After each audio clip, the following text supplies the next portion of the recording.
Par cette signature de contrat d'achat d'énergie, la Guinée fait son entrée dans le cercle des pays approvisionnés par la Côte d'Ivoire en électricité.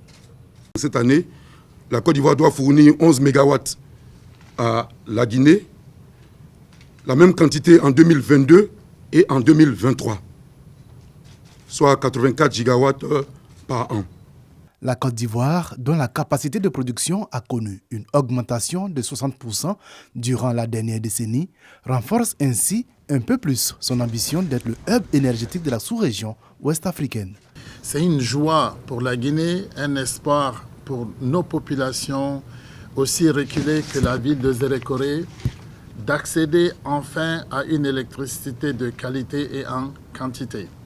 L'intégration sous-régionale est possible à travers l'interconnexion électrique de nos pays.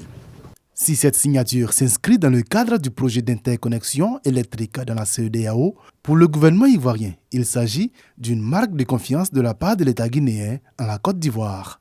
Une partie de l'électricité distribuée dans la République de la Guinée proviendra de la Côte d'Ivoire.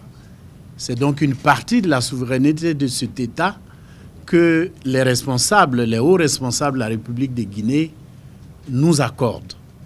C'est donc la preuve d'une grande confiance. La Côte d'Ivoire exporte un peu plus de 11% de sa production d'électricité. Les pays qui s'approvisionnent en Côte d'Ivoire sont le Burkina Faso, le Ghana, le Togo, le Bénin et le Mali.